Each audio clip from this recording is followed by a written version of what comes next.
And welcome back, Firewood Addicts, to another episode of Travis Does Firewood. Today is part 3 of Just Saying.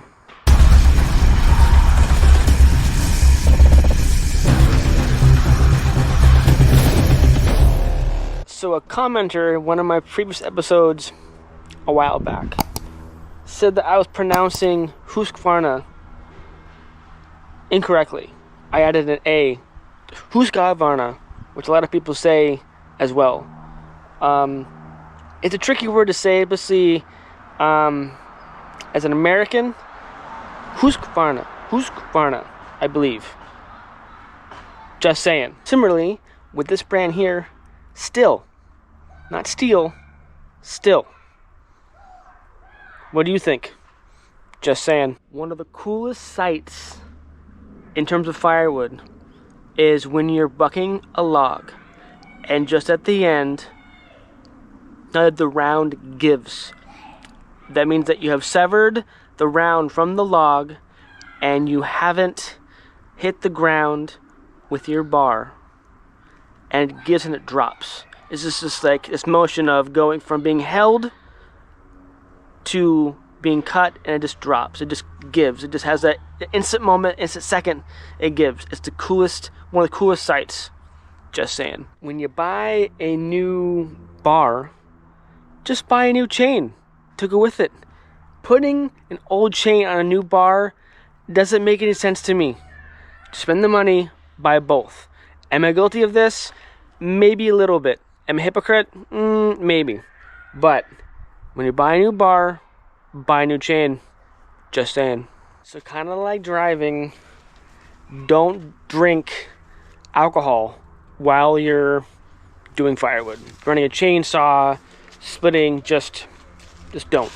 One advice that I got from my dad a while back is work until you're done, when you're stopping, and then have a drink. It's just something you don't want to do. It's just scary. So do your splitting, do your bucking, all chainsaw work, and then have a drink. Don't mix the two. Even if it's piss beer, you're still drinking alcohol. Just do your work, and when you're done, then have a drink. Don't mix the two. You can be foggy. It's just safer. Just saying. Firewood bundles are the way to go.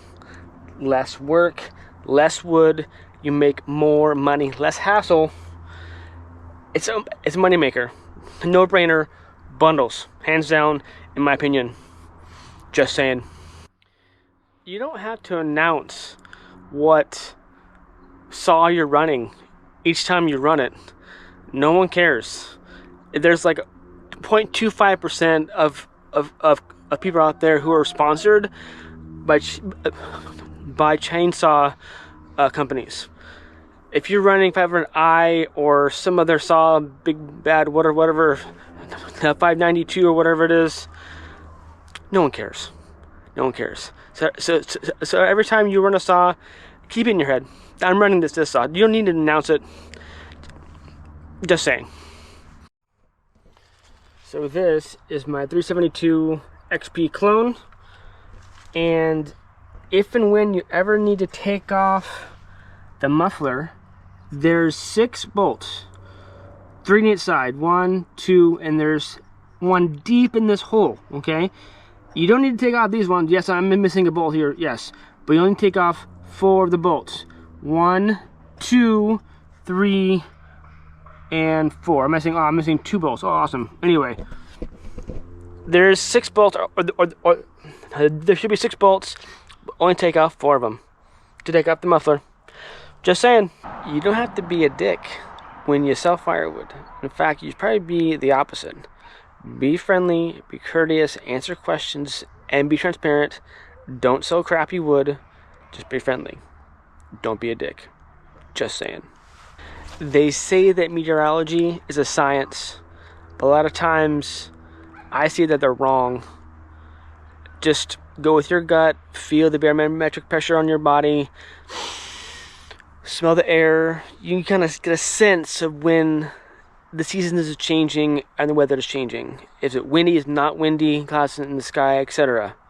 And trust your gut and maybe not your local news forecaster person.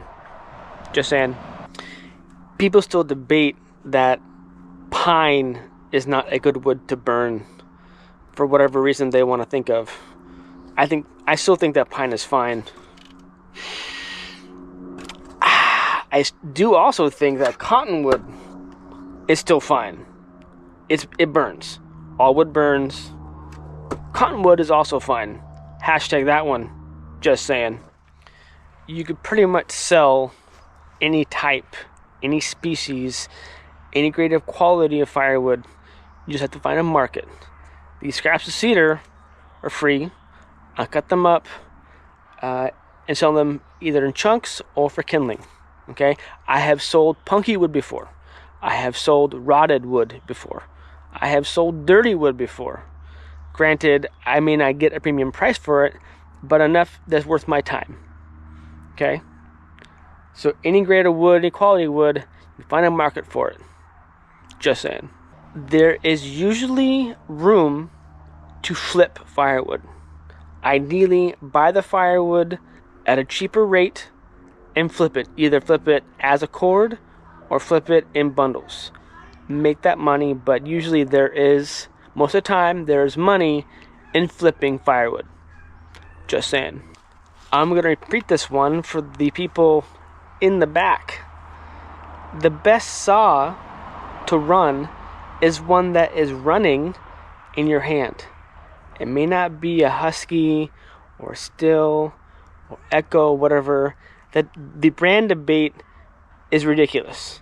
The best saw is the saw that is running in your hands. Period. Just saying. There's a question out there of, can you own too many chainsaws? And the short answer is no. Running, non-running, broken, not broken, whatever condition they are, antiques, brand new, I don't think you can. Even if you go to sell a few that you're not using, you're not going to get much money for them. So why not have them around? That one random day that you may need that 12-inch bar, or the other day you may need your longer bar. You never know. You never know. Just saying. Thank you for tuning in. I appreciate it. Until next time, life's too short to be a prick, so stay kind to one another. Be safe out there. Rock and roll. Keep cutting. Cheers.